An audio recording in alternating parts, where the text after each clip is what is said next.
तो ये है पहला जो है कर्म कांड की विधि। इससे क्या होगा, हमारे जो कर्म हैं तो खत्म होते हैं लेकिन प्रवृत्ति खत्म नहीं होती है, इसलिए हम फिर से उसमें लग जाते हैं। दूसरा जो है एक विधि बताई गई है, एक ज्ञान योग की विधि है। जैसे उसको कहा जाता है, जैसे कभी कभी हम देखते हैं कि घास को निकाल दिया जाता है। अभी देखेंगे, आप देखें खेतों के ऊपर एकदम सिलपट पड़े, लेकिन एक वर्षा हो जाने दो तो फिर क्या होगा, घास फिर क्या होगी, निकल करके आती है कि नहीं आती है, फिर से घास निकल जाती है। एक दूसरा उदाहरण देते हैं, जैसे जंगल में कभी आग लगती है, आग लगने से सारे बांस जल जाते हैं, बहुत सारे बांस जल जाते हैं, सूखे गीले, लेकिन बांसों की जड़ नहीं जलती, बांसों की जड़ नहीं जलती है। और उससे क्या होता है, जो है धीरे धीरे करके फिर जो है कुछ समय बाद में, लंबे समय बाद में फिर से उनमें अंकुरण होता है बारिश के समय, और धीरे धीरे करके फिर पूरा बांध बन जाता है। इसको बोलते हैं ज्ञान की प्रोसेस, ज्ञान की प्रक्रिया। और तीसरी है भक्ति से। तीसरी पद्धति किसे बता रहे हैं हम?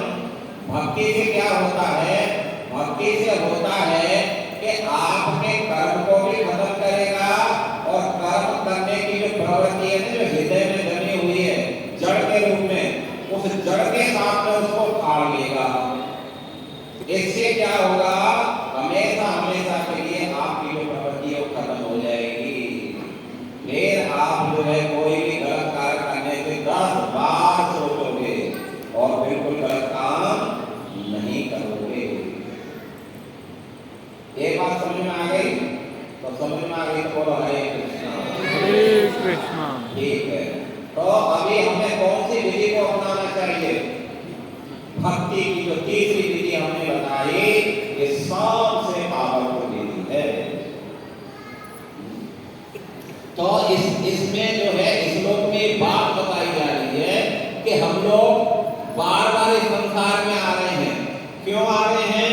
क्योंकि हमारी जो कर्म की जो प्रवृत्ति, अर्थात भोगों के भोगने की जो प्रवृत्ति है ना, वो अभी मतलब जड़ बहुत मजबूत है, और उसके कारण हमें जो है अनेक भोगों, कुछ भोग हमें प्राप्त हो जाते हैं, कुछ चाह बनी रहती है, जो चाह बनी है उनके कारण फिर हमको जो है दूसरा शरीर दिया जाता है, फिर उसमें कुछ और कर्म करते हैं, फिर जो है तीसरा शरीर दिया जाता है। तो एक क्रम चलता रहता है। तो दो से हमारा एक संसार चलेगा। पहली विधि से संसार चलता रहेगा, दूसरी से संसार में चलता रहेगा। संसार चलता रहेगा मतलब हम संसार में आते रहेंगे, लेकिन इस संसार में आना कोई अच्छी बात नहीं है। जैसे सज्जन लोगों का जेल में जाना अच्छी बात है। जेल में कौन जाते हैं? कौन जाते हैं? अपराधी, चोर, डकैत, साहूकार नहीं जाते। जेल किसके लिए है? अपराधी लोगों। इसी प्रकार एक ही संसार एक जेल है। क्या ये संसार जेल है? उसका जेलर कौन है? दुर्गा जी इसकी जेलर है। जान लो, आप लोग सोच रहे हैं कोई जेलर, वो जेल से निकल गया। अरे भाई, वो तो छोटी जेल से आ रहा है, हम तो बड़ी जेल में। हम लोग बड़ी जेल में, हम कोई कम नहीं है अपराधी। वो तो 3 महीने की सजा काट कर, हम तो कितने जन्मों से सजा काट कर। बात सही है कि नहीं सही? तो सिद्धांत ये है, ये बताना चाह रहे हैं कि उन दो कारणों से ये संसार चल रहा है। पहला कर्म कांड का और दूसरा ज्ञान कांड का। इसलिए बोलते कर्म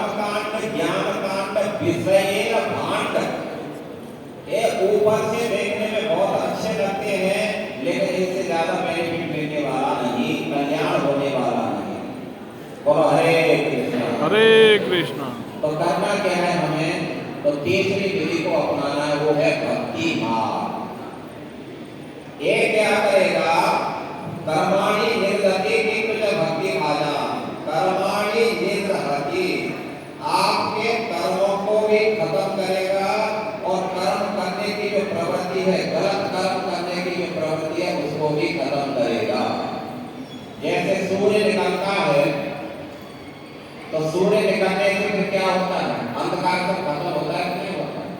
और दूसरा क्या होता है?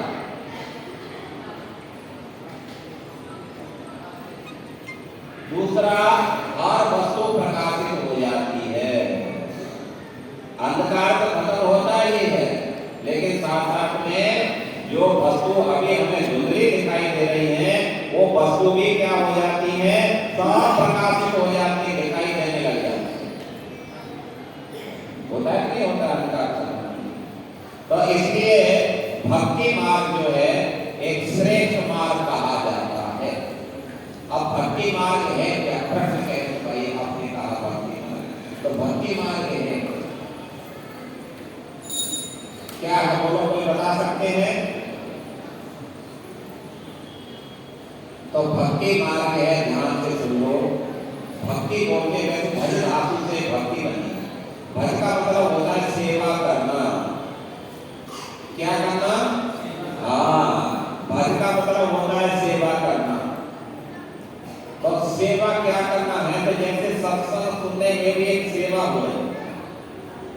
अब भगवान का सत्संग सुनने के लिए बैठे हुए हैं, हम सत्संग सुन रहे हैं, ये सेवा है। जप करते हैं, एक सेवा है। क्या करें इस समय? ये हम जप कर रहे हैं, सेवा कर रहे हैं ठाकुर की। तो भक्ति का मतलब होता है सेवा। इन सेवाओं में अनेक प्रकार की सेवा है। जैसे भगवान के मंदिर की सफाई, वो भी एक सेवा है। जैसे पुजारी जो है हर घर में भगवान का भोग लगा रहे हैं, ड्रेसिंग करते हैं, सुलाते हैं, उठाते हैं, आरती करते हैं, भोग लगाते हैं, तो ये भी जो है सब सेवा है। कुछ जो है प्रचार करते हैं, लोग बाहर जाके लोगों को समझा रहे हैं, बता रहे हैं, तो वो भी एक सेवा। आप किसी भी सेवा से जुड़ जाएंगे, भगवान की कोई भी सेवा, आप झाड़ू पोछा भी लगाएंगे ना, इससे बेनिफिट क्या होगा? जैसे मंदिर में झाड़ू पोछा लगाते हैं, उससे हमें क्या फायदा मिलेगा? कोई क्या फायदा मिलेगा? जोर से बोलो सबको, बोलो एक ताली मार, दूसरे की ताली बजा। कोई भी चीज ऐसी नहीं है, आप घर को ठाकुर जी को सफाई कर रहे हैं, आपका हृदय साफ हो रहा है। समझे ना इस बात को? आप भगवान के मंदिर की सफाई करो, आपका हृदय नीट और क्लीन हो जाएगा, बिल्कुल साफ हो जाएगा। इसलिए बोलते हैं चेतो दर्पण मार्जनम। आपका चित्त रूपी जो हृदय है ना, हृदय सारी गंदगी कहाँ है? किधर है? हृदय में है। सारे पाप किधर है? हृदय में। पाप क्या है हमारे? तो पहले तो ये है, पाप है जो है काम है, क्रोध है, लोभ है, मोह है, मद है, मत्सरता। ये तो सबके पास में है ही। छह शत्रु तो हमने अपने हृदय में बिठा के रखे और अनेक हमारे बाहर भी शत्रु घूम रहे हैं। तो वो इतने खतरनाक नहीं है बाहर वाले, जितने अंदर वाले खतरनाक होते हैं। इसलिए अंदर वाले शत्रुओं को भगा के तो बाहर वाले शत्रु आपका कुछ बिगाड़ नहीं सकते। और अंदर वाले शत्रु इतना आसानी से निकलने वाले नहीं। वो कैसे निकलेंगे? भक्ति से निकलेंगे, सेवाओं से निकलेंगे, और कोई दूसरा उपाय है? ठीक है ना? समझ पा रहे हैं ना हम लोगों को? तो अभी बहुत सारी सेवा है, तो अभी हमें देखना होगा कि हमारा स्वभाव कैसा है। एक जो है कुछ बोल सकते हैं, तो बोल सकते हैं, तो बोल करके सेवाएं भगवान की जा सकती है। हम क्या कर रहे हैं? बोल रहे हैं कि नहीं बोल रहे हैं? ये भी सेवा हो रही है, हम सत्संग कर रहे हैं, लोगों को समझा रहे हैं। तो बोल करके कर सकते हैं, कुछ बोलेंगे कि हम पे तो नहीं होगा, तो क्या होगा, हम कुछ गा सकते हैं, ठीक है, भगवान के भजन गाओ, कीर्तन गाओ, हरे कृष्णा कृष्णा कृष्णा हरे हरे, हरे राम राम राम हरे हरे। इसका कीर्तन करो, इसी से कल्याण हो जाएगा। कोई कहता है कि हमने तो कभी किया नहीं, तो क्या किया है, हम तो कुकिंग करते हैं, ठीक है, भगवान के लिए जो है अच्छे से भोजन बना करके, व्यंजन बना करके ठाकुर जी को भोग लगा करके खाओ, नो प्रॉब्लम, उसी से कल्याण हो जाएगा। बहाना ठाकुर जी का रखो और खाओ। खाओ कौन, भगवान का भोग लगाओ और खाओ कौन, आप लोग खाओ उसको। तो जो भगवान को भोग लग जाता है क्या बन जाता है, प्रसाद। जोर से बोलो, प्रसाद। हाँ, ये प्रसाद हो गया। भगवान ने गीता में कहा है, प्रसादे सर्व दुखानां हानि अस्यो प्रजायते प्रसन्न चेतसो यासो बुद्धि पर्यवतिष्ठते। अपने घर में आप भोग बनाओ अच्छा सा और भगवान को भोग लगाओ, और ये भोग लग जाता है तो ये प्रसाद बन जाता है।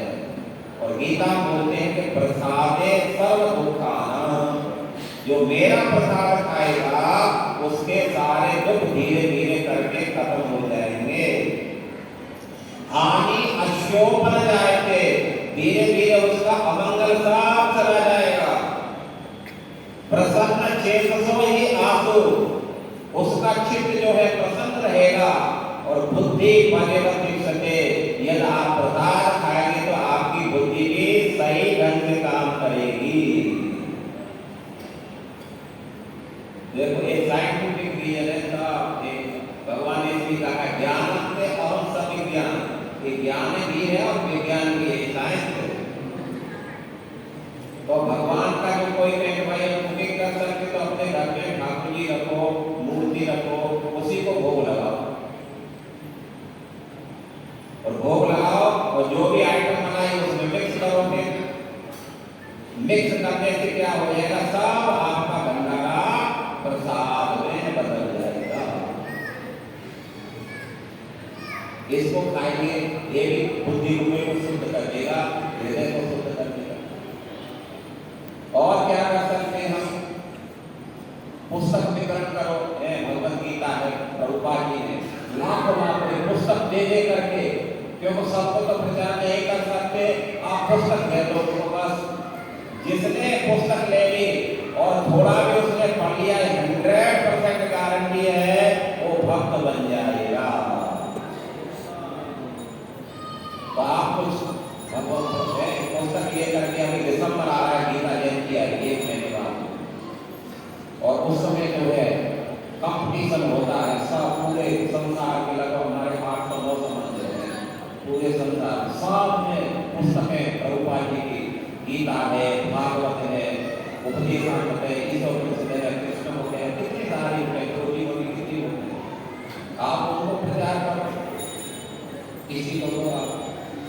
तो भक्ति की जो विधि है बहुत इजी है, जहाँ भी आपको सर्विस छोड़नी नहीं है, आपको फैमिली छोड़नी नहीं है, आपको कुछ भी करने की जरूरत, जहाँ है वहीं रहो, वहीं से आप बहुत बड़ा जो है भगवान का भक्त बन सकते हैं, प्रचार कर सकते हैं। आप सब कुछ घर से बैठे बैठे आप कर सकते हैं। हो सकता है